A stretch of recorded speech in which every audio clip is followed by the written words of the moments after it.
You straight up cuckooed that dude, bro. Oh my God. You've got all your Charger gear on because I look good. I got big energy every day. Let's go! And he is dicked. Blind squirrel finds a nut every once in a while. That's right. You have to love what you're seeing on tape if you're a Chargers fan, especially for the future with Justin Herbert on the move and throws and touchdown. Players, coaches, staff, fans, together we can create something truly special. Stay tuned for some good content.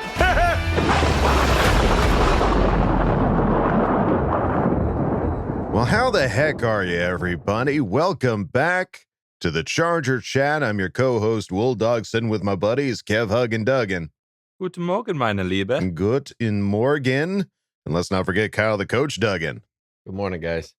All right, gang. Well, lots to talk about this episode. It is still Raider freaking week, baby. This is a week of just nothing but excitement. I know I've seen it posted on Twitter, and I feel for them. It's like I can't stop thinking about this game. This is the game of the season right now. This is it. Yeah. This is for all the marbles. I went to the gym yesterday. I obviously had a Charger hat on. Some guy out of the blue comes out of nowhere. He's like, "Hey, we're gonna beat you on Sunday." I'm like, "Excuse me? What? Based on what? Yeah.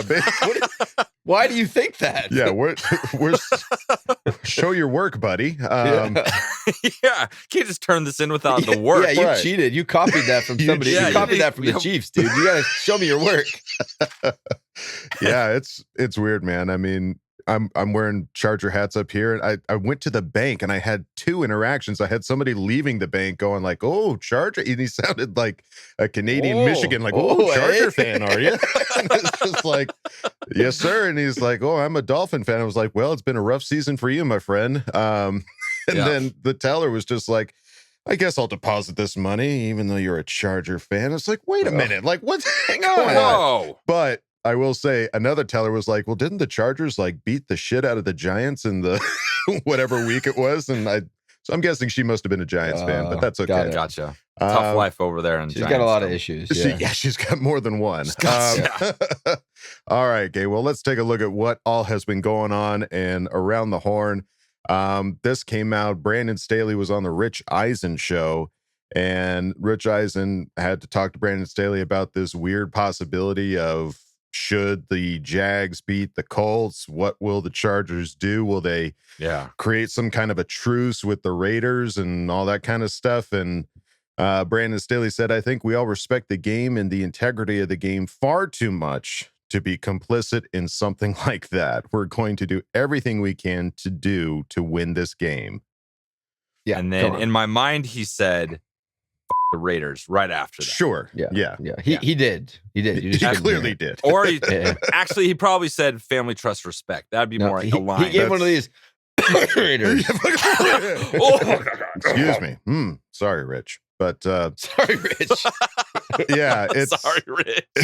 I mean, that's the thing that, like, we kind of talked about it in the last episode. It's just like, even if the Jaguars were to somehow find a way to beat the Colts, it would just ruin the integrity of the game to not go out there and not give it your all and not try to win the way that it should be won. I thought you were going to say it would ruin the integrity of the game if the Colts lost to the Jaguars. Well, that would also ruin the integrity of the game. It would, given the Jaguars situation. But there's no way that any team could even think about creating some kind of a truce. Yeah, this isn't soccer, number one. Number two, it's a division rival. It would just ruin everything about the game. Well, as a leader, this is going to be his team going forward. You don't want this to be what people have in your mind of this is what you're going to do. And situation where you have an opportunity to go have a huge statement win. Yeah. And go into the playoffs with some momentum to kind of cower over and be like, "Hey, let's just both go. What do you think?" Right. And what with this offense, why do you not want to try and go put up all the points on them the way the Kansas City has done twice? They put up 40 on them twice. 40 burger twice. Yeah. Like why would we think that we're not the superior team in this situation? Yeah. Yeah, we want to be able to. Yeah. If anything, it might be the Raiders like, "Hey guys, you want to tie? What do you think?" Guys, you want to hang out? Y'all got one of them ties. Yeah, I think you want to set a precedence. You want to let the Chiefs know we're coming to compete. We're not coming just to have a uninjured team. We're coming to beat the pants off you. Hey, so you, we're coming. That's Am right. I right? That's right. And Chiefs and anybody else that stands in our way, we need to let them know. I'm coming energy. All right. Well, taking a look back at the battle of words between Joey Bosa and Derek Carr after our first game this season against the Raiders. Joey Bosa said, we knew once we hit him a few times, he really gets shook. And you saw on Christian Covington's fourth quarter sack, he was pretty much curling into a ball before we even got back there. So great dude, great player. He's been having a great year, but we knew once we get pressure on him, he kind of shuts down and he's not as effective with a crowded pocket. So that was the key to it. So I remember this vividly. Yes, it feels like a lifetime ago, but it was this season that Joey Bosa reminded the world that, Derek Carr gets Charmin's soft. Yeah, he's a little soft. He's a little on the soft side. And that is a very direct quote, though. For Joey to come out and say that, he knew what he was doing. He was taking a punch. Yeah. It wasn't like, we just needed we knew if we could get pressure, good things would happen. It would be good for our football team. It was, he curls into a ball. Well, that's what he basically is like. Derek Carr went fetal position because he was so scared of us hitting him. To be Before fair, he even got back there. If you watch the video, he did. He does. He for sure did. I'm just saying, for him to say that in a presser, he knew what he was doing. He was trying to start a little bit of a battle. Right. Well, and this was in response because Derek Carr, all leading up to the game, was talking about how they are going to have another home game, and the Raider fans are 100% shot first. Yeah. So this was a shot back. So Derek Carr is just and they didn't do that, by the way. Yeah, no, that was definitely not after halftime. They were all on the smoke break lounge outside, punching each other in the face. Yeah. Derek Carr's response to Joey Bosa's words were, I just thought it was unfortunate that he'd even think to say it.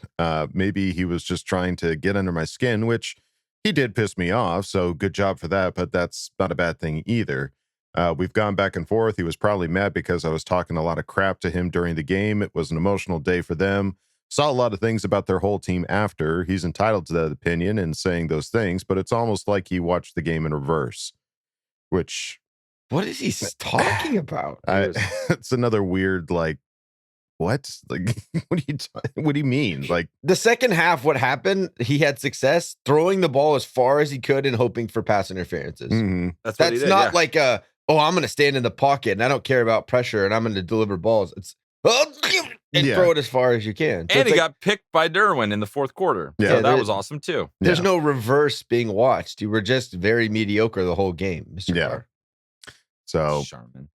If you're going to talk crap, just talk good crap. Right. Creative crap, not just crappy or crap. Recommend don't talk shit to Joey Bosa. Did we not just learn what happens?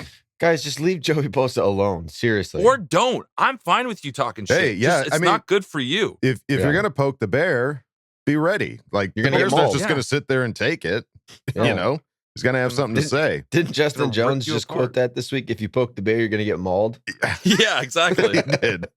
So obviously the rivalry is very real between these players. It's a division rival more than anything else, but it's the freaking Raiders against the Chargers, which, Kyle sent us a link to, they posted a video of the Phillip Rivers, all of his best plays against the Raiders. And it's just dude, it's the freaking Raiders. The Chargers and Raiders do not mix. I'm sorry. There's we've had some good interactions with some Raider fans, but as a whole, they suck. They suck. Yeah, sorry. Yeah. Pretty trash. And we did get somebody to comment. I guess a Raider fan listened to our podcast, our last one, and said basically nice things. I'm going to be honest. That's the first time I've ever heard anything nice come out of. Technically, it wasn't his mouth. It was some Raider fingers, but. The first Raider fingers. It was a good interaction. I've ever heard. Yeah, I'm surprised any Raider fan would ever listen to our podcast and have something nice to say. Because we're very much a fan podcast. We are not politically correct. We are just bagging on you the whole time. The whole time. Yeah. So that's good on you, I guess. If you came back and listening to this, you're gonna lose. But thanks for listening. But thanks for listening. We appreciate the listens. And then Coach Staley had his press conference, and on the Chargers fans last Sunday, He said, when it feels like that big time home environment and you can see our colors in that stadium, I really felt like in the Kansas City game that place was alive. That Kansas City game, that's prime time. You're the only game in the NFL, so that's one thing. But then you have a 1 p.m. kick against a division rival. I just feel like we're building. I'm really appreciative to all our fans. I know that the more they watch us, the more they will continue to support us. And it was great because I saw somebody there was like a radio show that was like, you guys got to stop with this Chargers have no fans. Like he's basically was like, I've been at some games. They have a lot of fans and they're growing. So stop. Yeah. So hopefully that sticks because we're showing up. You look at some of those videos against the Broncos. There's a lot of powder blue in that place. Absolutely. Yeah, it's becoming a moot point, gang. Like, I mean, if that's your talking point, it just shows how disconnected you are and how unaware you are of the situation. Right. So, and that's okay. Some people don't do research. They don't watch Charger games. It just shows that you haven't done it. Yeah. You're showing your hand. I'm excited also to see what happens, how we turn out in Vegas. So I'm seeing a lot of people talk about they just got their tickets, they're going. I just hopefully we can really make, get loud for our boys there. I wish I could go. I would literally do anything to go. But hopefully we get loud in there for them. Honestly, I don't think that is not a good thing to go. That's not a good place for Kevin. No, Vegas and Raiders game. Raider game. Kevin might die. He might not make it out of that stadium. Yeah, the last bachelor party we went to, I lost everybody for about 5 hours. It was wild. Yeah. Let's see. Continuing on Staley's conference on what has amazed him about quarterback Justin Herbert. He said, Fridays at 3 p.m. when the rest of our facility is empty, he and me are the last ones here. I think that never ceases to amaze me. That peace and quiet, that serenity in a pro building where you're kind of at the end of the week, your starting quarterback is still here. That never ceases to amaze me, but it does in the same way. It's a reminder of why he's earning all of the things that he's earning. That's so cool. That is great to hear. Yeah. That's our defensive-minded head coach with our starting quarterback on a Friday, still there watching tape, getting ready. It's just because that was one of the big knocks on Coach Staley getting the head job is like, you're going to bring in a defensive-minded coach when you have this, like, basically Pro Bowl quarterback as a first-year guy. How is this going to mesh? He's put all of those critics to sleep because that's awesome. Right.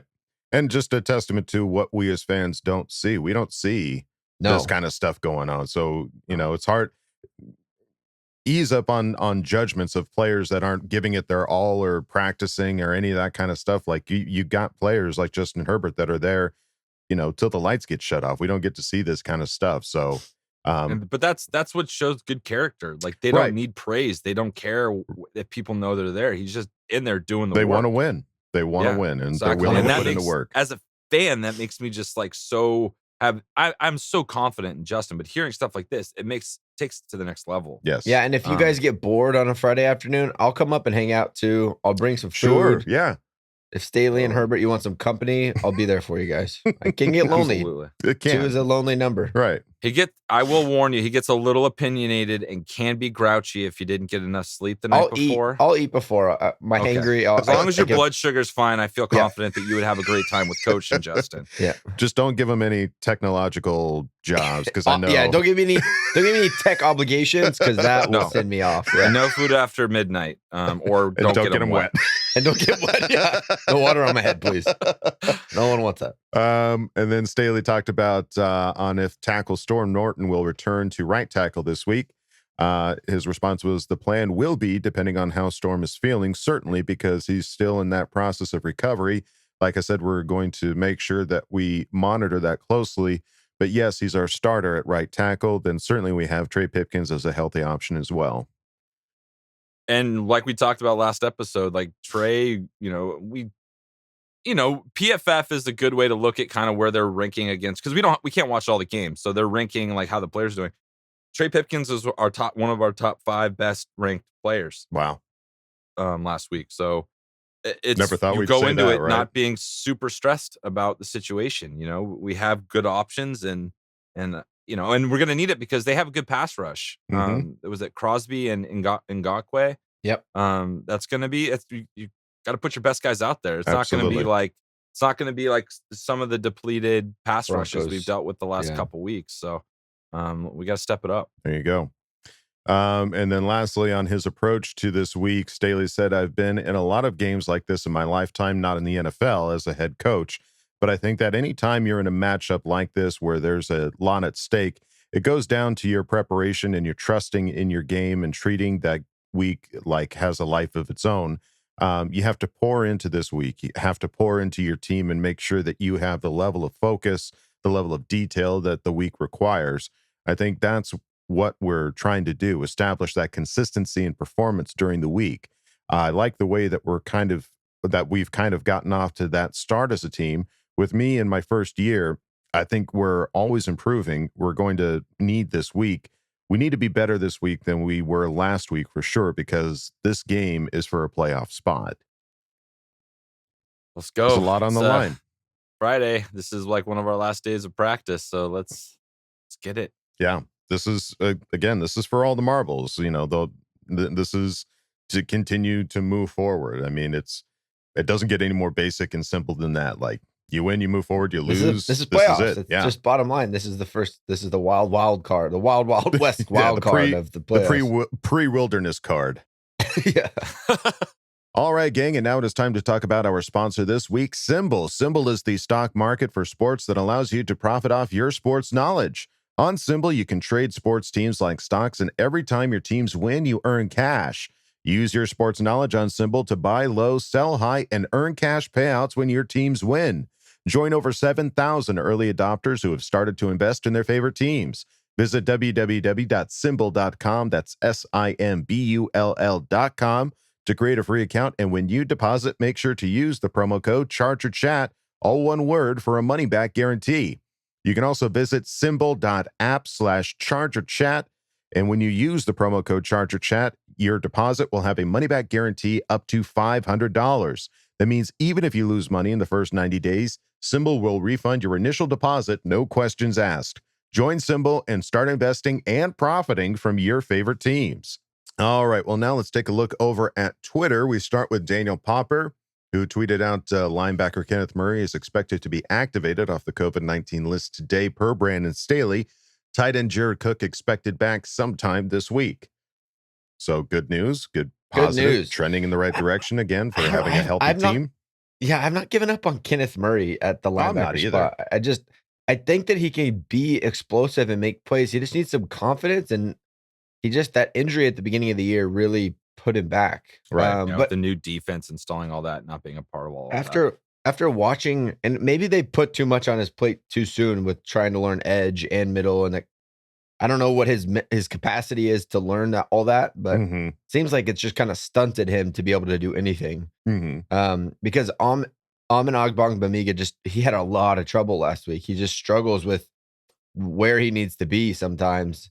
So if Drew I know is on the injury report, so Kenneth Murray, I know he hasn't played like he did his rookie year as far as production, but that's a big get back if he can go. Big time.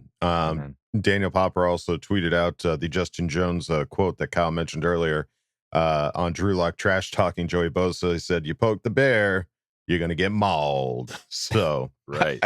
I clearly didn't read the whole outline, so it's okay.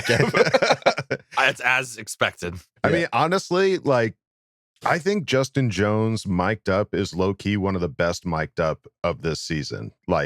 If you haven't watched that one is probably one of the most entertaining ones to watch, because I didn't realize, I don't know if Justin Jones has ever been mic'd up before, but dude's a funny guy. He is freaking hilarious on the sidelines, just chatting it up with some of the other guys. So imagine that D-line room, right? Oh, you have Joey Bosa, Justin Jones, Chris Rumpf is kind of a character. Oh, he's hilarious. They got some goofy guys in that team room. I love it. I love those guys. And then Fernando Ramirez tweeted out, Chargers coach Brandon Staley says that they will take it easy with center Corey Linsley this week, and they let him listen to his body. So I think he earned that. He can pretty much step in and 100%. go. Yeah. Yeah, he's good. So, he doesn't need to practice. Just let's see on game day if that back is hurting him at all and toss him back in there. Yeah. Although Quessenberry did not have a bad go, man. No. I'm pulling for him too. He's a San Diego kid. He went to La Costa Canyon High. Right.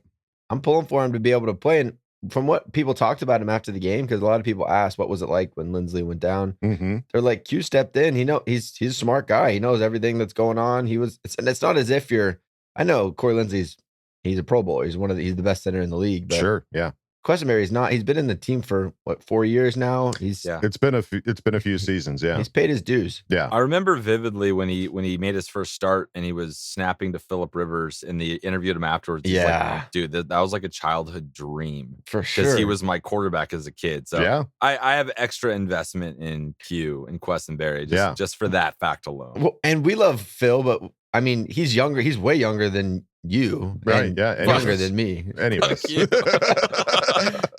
So like he was even that much more of a kid when Phil was playing, and then he got to snap to him. That's pretty cool. That's pretty crazy. Yeah. It is pretty wild. Looking over at the injury report as it stands right now, Joe Gaziano popped up on the injury report with an ankle injury. He did not practice. Corey Linsley with his back injury also didn't practice. But Derwin James still on there with his hamstring, got a full practice in. Good to see the full next to Derwin. Yeah, I love that. Linval with his shoulder injury got a full practice in. And then Drew Tranquil with the ankle injury got in at least a limited practice. Yeah, and they said that Drew was doing individual drills. So he was probably just trying to see if that ankle holds up. Yeah, absolutely. So not a bad list for the injury report. I think Joe Gaziano was really the surprise because we didn't know that he had an injury that he was dealing with. But and we have nobody on the COVID list now, right? Well, I don't know if Cook is back yet. But Cook hasn't been come off. If Cook is back, then yeah, we wouldn't have anybody on the COVID list. I will say this: we do record this Thursday morning. Yeah, grain of salt that, but so fingers probably crossed, off. We are absolutely clear of COVID. Right. COVID free. As it stands, early Thursday, we're trending in the right direction. So. That's right. All right. Well, looking at the Raiders, we have to. I guess. I mean, it's just don't eat anything before you do. But yeah. Looking at what they've done this season as far as opponents they've played against and scores that they've put up.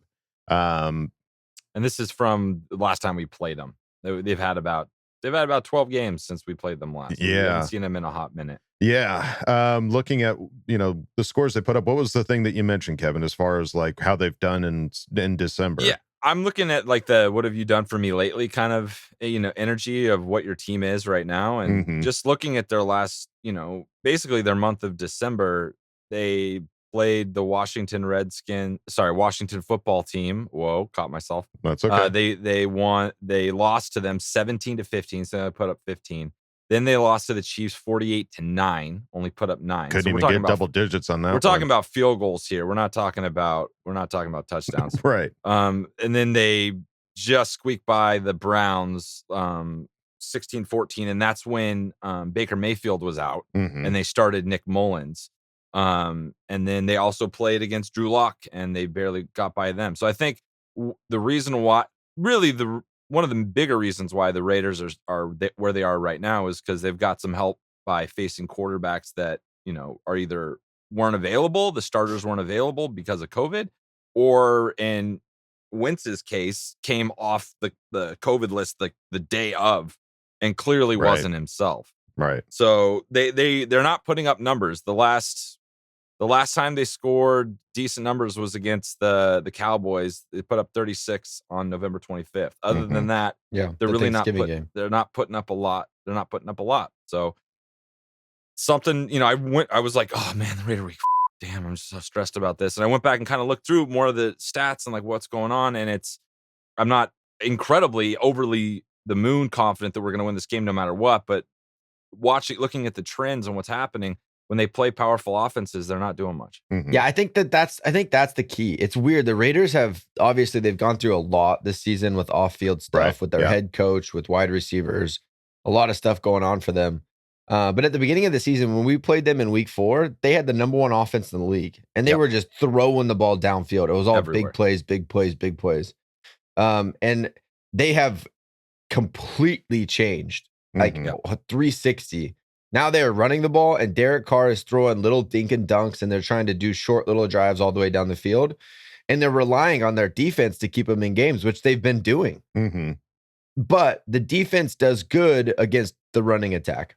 They have a good, Gus Bradley runs a cover 3. He runs that one high safety. They got guys in the box, and they have a good front 7. Their D-line and their linebacking core, they're solid. They're a good group. So they've done a good job of being able to stop the run. But you see what happens when they face teams that have prolific passing attacks. Mm-hmm. The Chiefs put up 40 plus on them every time. You know, when you face the Browns without Baker, that's a running team. They did really good. Mm-hmm. You face the Colts, even with Carson Wentz, that's a running team. They did really good. You face the Broncos with Drew Lock, that's a running team. They did really good. Yeah, they do a really good job of stopping the run. Mm-hmm. But that's when you don't have the threat of a prolific passer in the backfield, which we do.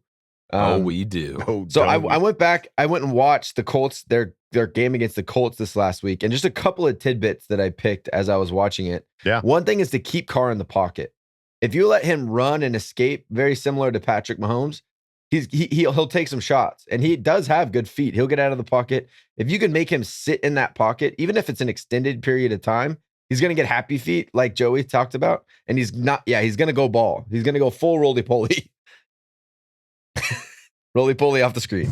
You should watch the game in reverse. Yeah. If you watch it in reverse, I'm just getting back up. I mean, what do you...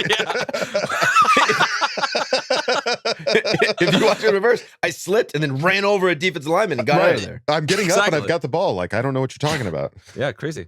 Yeah. But so keep Carr in the pocket, I think, is really important. He's got decent feet. They're very much a dink and dunk team, which is weird to see now. That's what they've gone to. They're like a control the clock, run the ball out. And then at the end of the half, they got soft. They had a decent little lead against the Colts.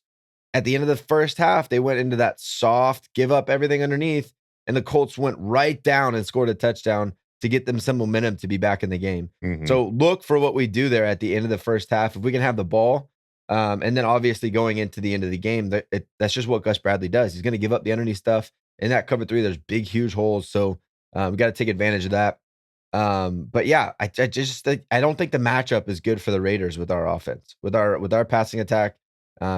It's not to say that they're not going to come out and play hard and have a good game, but the matchup, I think, is in our favor as far as our offense versus their defense. 100%.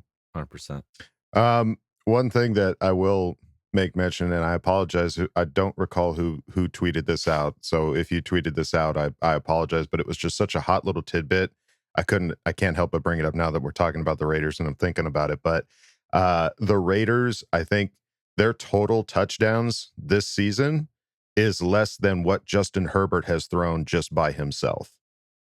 Yep, they have. I have the tweet. Oh, there you go. Okay, yeah. Who tweeted it? First of all, I have it. I did it. Oh, I have it. Oh, you have it. I think you have it. The golden ticket. You have it. Zach Alfers at thank you. ZACALFERS said, "Fun fact: this season, Justin Herbert has more passing touchdowns, 35, than the Raiders have total touchdowns, 34." Sweet. Who else is ready for Sunday night? I'm ready, baby. I am ready. You know what's crazy too? I looked at the stat sheet from the first time we played them. Our team is just so different. So we had our special teams, especially. Absolutely. Yeah. We had 2 kick returns. Guess who our kick returner was in that game? KJ Hill. Larry Roundtree. What? Really? Larry wow. Roundtree was our returning our kicks. Holy cow. And then our punt returner was KJ Hill. What? And our kicker was Tristan Vizcaino. Like, right, our special teams is polarly opposite. Our leading receiver was Jared Cook. He had 6 catches for 70 yards and a touchdown. Wow. And then that was the game that our running attack just annihilated them. Eck had 117 yards rushing. Roundtree had another 30.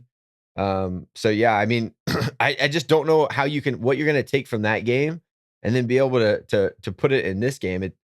We ran the ball all over them, and what they've been doing recently is they've had a really good running defense. So, I mean, Herbert only had 230 or something because he just didn't have to throw that much. Mm-hmm. But it's fun to see in these divisional games how big of a swing there is between the 2 times we play them. What changes? Looking forward to it, gang. Again, I think this is just the game that we'll all be thinking about all week. But don't forget to go on over to chargerchat.com. Check out some of the sweet merch that we have over there. I've got my Kickman shirt on. It feels very nice. But we also have a member section over there that you can go over and chat it up with other Charger Chatteteers and even ask questions for the Ask Bolt Fam segment. So go on over, check it out, chargerchat.com. All right, gang. Well, now it is time to go on to the next segment. It is Bolt Insight. We have just an awesome one. I mean, we've had some really great Bolt Insights on here, but this guy is so special to us. I can't tell you how much I appreciate him coming on. Ex-Charger, Pro Bowler, Hanik Milligan. Let's freaking go. Go. Go. As soon as that clock starts, your ass is mine. When I met Justin Herbert, man, that dude is big as hell. You know, the goal is to just keep it rolling. Come in hype because we have a lot of things to be excited about. All right, guys, we're back with a very special Bolt Insight. We are super lucky and pumped to have former Charger, Hanik Milligan. What is going on, Hanik? Man, good evening, everyone, man. Blessed. Can't complain. Love it, dude. I'm so excited to have you because this is a very special week. You know, big game coming up against a very specific team I know you're familiar with. So I think first question I want to start with is, like, being a former Charger, what comes to mind when someone tells you it's Raider week? Oh, man, it's war, man. Seriously, one of my homeboys texted me already a couple of days ago about this. So this rivalry, man, is off the chain. It's very intense.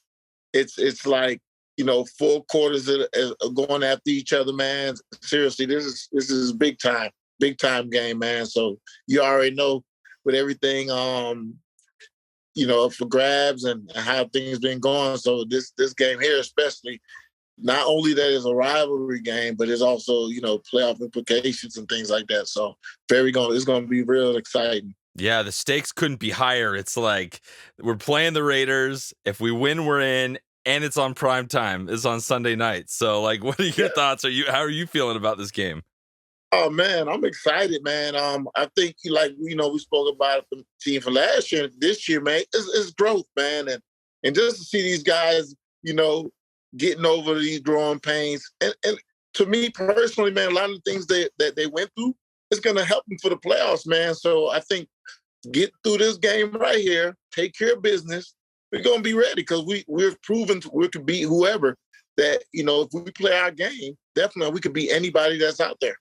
Yeah, and talk a little bit about, like, the progression. Like, in the first 7 weeks, like, we had one of the worst, you know, kick return games in all of the league, and now we're one of the best. And, you know, we grabbed Andre Roberts, and, like, but the guys blocking for him are the same. So what changed in your mind? What went from last to first? Sense of urgency. I think, you know, the coaches have been preaching to them. Special team is key. That's field position. If you think about it, man, that wins games. And, you know, we spoke about it last year. It's very important, man, that they take that serious because they got the weapons, they got the tools. All it needs is for them to do their job a little bit and let the returners do their thing. Yeah, so, like, when, you know, looking at this Charger team, like, from last time we talked, and, you know, we were a little hot, we were going, and then we went through this slump. Yeah. Like, as a player, going through a slump, but then still having the ability to get in the playoffs, does it make you a hungrier player? Like, does that, as opposed to coasting through having 4 or 5 wins in a row, and you're like, we got this? What is the difference? It's wake-up calls because it keeps you on your toes. You know, sometimes you fall asleep and you feel like, hey, man, we got this, you know, and you go against an opponent where you're projected to win, and you see against Houston, flat. You know, you don't want to come out flat because this is the NFL. You know, any given Sunday, you can be beat no matter what the record shows. It's who goes out there and wants the most, and especially if you're the most talented team, but you go against a team that wants it more than you, you see the result in the Houston game. Yeah, I think that was a huge wake-up call for this team. And, you know, we were down a lot of guys, but they just didn't show up. It was very odd Charger football. But, you know, seriously, it's no excuses going into the game like that. But what a lot of people don't realize, Houston plays hard. They're just like Detroit. Detroit, they get fits. And Houston progressed, and they got better. You know what I'm saying? The record, if you see the last couple games, they came in there ready to play. Yeah. So they kind of snuck that in and surprised us. But it's better that they're going through it right now, right? And it happened earlier as opposed to now. Like, say, for example, that it'll be over. So now, you got to take the Raiders serious, not just because it's a rivalry, but think about it, man. Let's go from last year not making it to the playoffs, this year not only making it, but you can make noise as well. I don't think the Chiefs want to see them in there. No, yeah, and we are on social media a lot, and we hear Chiefs fans tweeting at us and tweeting like nobody wants to see Justin Herbert and the Chargers in the playoffs. Like that's a team you don't want to mess with. Definitely, and I'm telling you, man, our A game is, if not as good, but even as better than a lot of these other opponents' A games. Like if you look at our team at our best, man, we're ripping it up. You know what I'm saying? And I look at it and I'm like, okay, yeah, we did that to ourselves. Tackling, I mean, some of that that's inexcusable. So, those type of things, man. Like we said last year, it's the little things. We got to clean that up, and I'm sure that they've been talking. They looking at film and it's not looking good, and you don't want to look like that anymore, especially against a team like the Raiders, a rival team, and with the playoffs on the line. No, for sure. And then in terms of our defense, I think that's the one place where we had a lot of excitement with Staley and the new scheme and everyone coming in. It's kind of feeling like now they're starting to click, and it took a while. Like, what are your thoughts on our defense, and what do we need to do to punch our ticket? If you look at the Chiefs, look at their defense in the beginning. How did they look? And I think it's all about coming together. Look at New England as well. Sometimes it takes a little while for it to come together. But then once you start seeing it come together, the confidence grows. Then your fundamentals are tighter. And then you could go out there and play free. So I think sometimes when you're second guessing yourself, or you're a little bit uncomfortable, in the NFL, that's not a good thing. In college, you could get away with it. But in the NFL, you have to be sharp. So that's what film's for, watching film and watching the games and going over it and going over it in practice. In the NFL, mental toughness is like above all. You know what I'm saying? You could have all the physical tools, but if you don't have it mentally, it's going to be a waste of time. Yeah, for sure. And, speaking of mental toughness, like, want to get if you have any stories like Raider Week, anything you remember playing the Raiders that like can help get the listeners hyped up and ready for this game. Anything come to mind? I remember when, seriously, when I was playing and we, going to Raider Week on the slump, and it's just the momentum, going in there, because that's a playoff environment, right? So you're going in there and you go in and you kick their tails, you get crunk, and it turned the season around. We're in the playoffs against the Jets. And I think that game alone, it's with the playoff atmosphere, the rivalry, the hunger, the want to, all that comes with it, win or go home mentality. And it couldn't come at a better time than the last game of the season. And you want to win or go home. So just know that it's going to be exciting. It's going to be energized. It's going to be off the chain, man. Seriously. It's going to be wild. You're not going to want to leave your seats for this one. Oh, so excited. Like just talking to you is getting me so pumped up. So I appreciate you coming on, Hanik, man. You're the absolute best. And I appreciate you. And I appreciate you're my background every episode. So I appreciate you. Man, nothing but love, man. It's all love, family, man. You know what I'm saying? It's my honor, my pleasure to come on. And, I'm always here anytime, man. No, if we can punch this ticket, I'm hitting you up for the playoffs. So we need some more insight. Definitely, man. I look forward to it. You'll see me again. All right, man. Thanks so much, Hanik. We appreciate it. All right, man. Everybody be blessed. God bless you, Hanik, man. What an awesome guy to have on. I have chills right now. I'm so ready for this game. So good. I can't thank you enough, buddy, for coming on and chatting with Kev.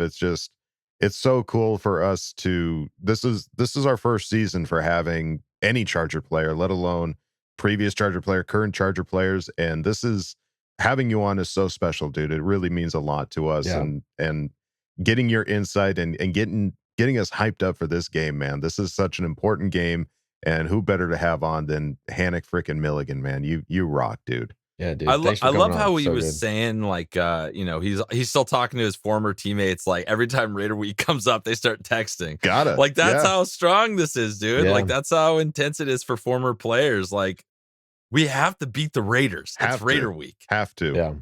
Yeah. It's an important game, and it's a division rival and a rivalry that's just gone on forever. Just forever. Like, the rivalry between the Broncos and the Chiefs is always there, but it's just never been as strong as it has been with the Raiders. That there's just something about the Raiders. It's just their fans make it really easy to hate that team. That's true. Oh yeah, that's what it is. I think you're right. All right.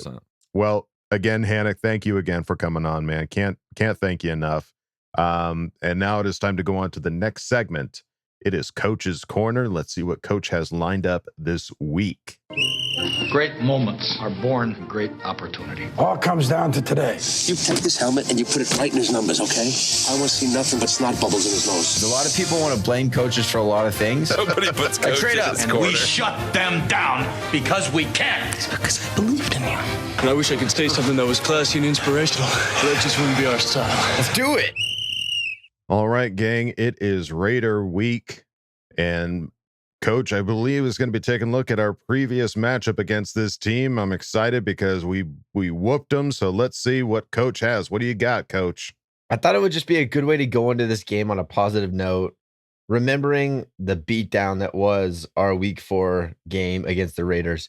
And I don't know if everyone remembers correctly, the Raiders were coming into this game and everyone was just obsessed with this team. They thought that they were the second coming of Jesus was the Oakland Raiders of 2021. They had the number 1 passing offense in the league, and Derek Carr was unstoppable. And they have all these vets and a veteran defensive play caller. And we took it to them. First drive was 17 plays, 7 minutes, drove right down the field and scored a touchdown. So I want to look at a couple of plays. I'm going to look at 2 touchdowns and a real fun play on defense. There's a couple of little things that I think are cool to point out and look forward to in this coming week. So this play right here, this is our first touchdown. Again, we drove right down the field. This is going to look oddly similar to a play that we saw against the Chiefs. So you have Donald Parham down over here. You have Jared Cook isolated up top. They're going to run a kind of an underneath coverage, trying to take away Jared Cook. They had a lot of respect for Cook in this game, and Cook had a big game. So what I saw throughout watching tape is our game plan against the Raiders were running backs and tight ends. We just kept fed running back, tight end all game long. But what we're going to see is this guy's going to come out. They're going to go empty. So there's no backs in the backfield. They know it's a pass play unless Herbert runs. Cook is going to come up here and settle underneath. X going to run a little underneath. But Parham's going to come across through the back of the end zone. If you guys remember, this was the play that he got hurt on against the Chiefs. Same exact play design. Wow. Same everything. So this has become a tendency for us in the red zone. You hope to not see this play again because it's likely that if I picked it up just from watching the 2 plays, they for sure have as well. This has become a tendency for us trying to run across the back of the end zone. So maybe you even see one of these where he runs across, poop, pivots and comes back and just sits. Those are just little wrinkles you can add in to get rid of tendencies that you start to have in your play calling. But I'll run it through for you guys. You see Eckler, he'll come out. Now it's empty. And you see these guys on the left are going to be underneath. Parham's coming across in the back, delivers a ball right on the money. Perriman, we really picked on Denzel Perriman in the passing game in this game. We saw the matchup that we really liked, and we kind of just went after it. Parham across in the back of the end zone, manned up with Perriman. It's going to be a W all the time. So I think I think Jared Cook back is going to be a big thing. I know he's had some drops. The guy's a vet that's been in the league a long time. Hopefully he shows up here big in a big game. Because we went at him a lot in this Raiders game the first time we played him. Again, that across the back of the end zone has become kind of a red zone staple for us. So see, if you watch the game and you start to see that happen, let's see if there's a wrinkle added in by Lombardi. Okay, so here's our next touchdown. This is, I believe, is the next touchdown. It's going to put us up 14. It's just the matchup with the linebackers. We really, really love it. Down here in the red zone, again, They're putting a lot of attention up top, right? The safety, you tell a lot by safety alignment. The safety is not in the middle of the field. Ball's on this hash, right? If this guy was trying to be neutral, he'd stand in the middle of the formation somewhere in here. He's clearly shading over the top this way.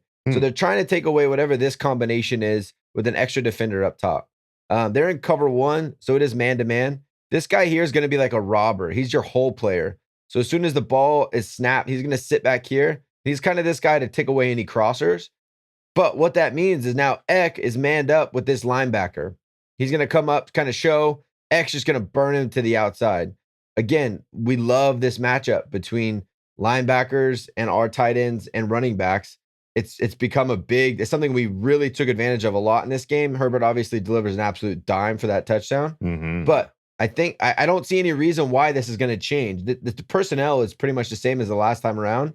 Now, unless they start running a lot more zone stuff, or they somehow change and go into a lot of dime packages. In that case, though, we're just going to run the ball down their throat if they try to go dime. So I think this is what hurts them when you have a prolific passer, is being able to find these matchups and really execute and be able to take advantage. Because this is not an easy pass.